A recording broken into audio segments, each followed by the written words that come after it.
So, part of what I want to share today is a particular thing that I think is broken in culture that I want to actually help shift.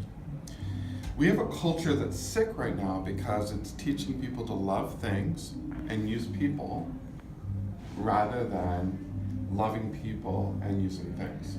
Mm-hmm. People don't realize that reality is consciousness, is conscious-centered and person-centered. I'm a Christian. We talk about the Trinity, and that understanding of God puts actually a community of God at the very heart of creation. So you have God in conversation with himself or with the Spirit that then co-creates together all of reality. There is nothing that is understood that is not understood by a person. Understanding presupposes a consciousness that holds on to that understanding. Follow what I'm saying? It's a really interesting fact. So all knowledge is known by someone. All ideas are rooted in some kind of consciousness, right? So here's the thing that's happening. We have technology pushing on with science on lots of things about what. We can do this, we can do that, we can, all the different things that we can do, but it's not really helping us do relationships better, because a lot of science is focused on what we can do and how we can do it. But it doesn't answer the question of who we are or why we should do it. Fundamentally, there's this hunger in our heart for connection. Mm-hmm. And connection is relational. It means that we want to build relationships of value and meaning with each other. That means we want to know and be known.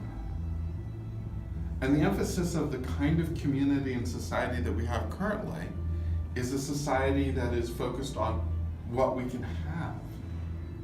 But it's not about building a body of community of people that are meaningfully interrelated to each other.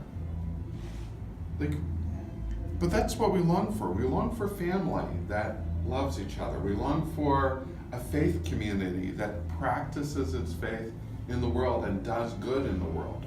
We long for a way of being that inspires hope for the next generation of children. And that means that we've got to somehow get beyond this toxic society of being about what we can do and figure out how to have better relationships with one another. In fact, the Bible often uses that phrase about one another over and over and over again. It encourages us to learn to exercise a consciousness of what it means to be in relationship to one another. Love one another, be kind to one another, encourage one another, share food with one another. I wonder if we could somehow figure out I think that sometimes the business world, the way it's constructed, is so focused on production that the people involved are essentially in some kind of slavery. Mm-hmm. Because what they're producing and the value that's being brought to the table is deadening to the actual identity of the people involved in producing it. That's so sad. We're meant to be in relationship with each other and not just utilizing each other for what we can get out of it. Anyway, so I hope you understand that there's this thing that shaped the worldview of both Toihiko Kagawa and also the worldview of Martin Luther King, which is this really deep sense of God being a person to know. And then that God being a person to know meant that we were called to be in personal relationships, and that in those personal relationships, God would direct us to respond with meaning and to do things in such a way that the meaning that was being derived in our actions isn't just meaning for me, but it's a growing sense of purpose and meaning for us. But for there to be a meaningful us, we have to know each other. We have to somehow trust each other.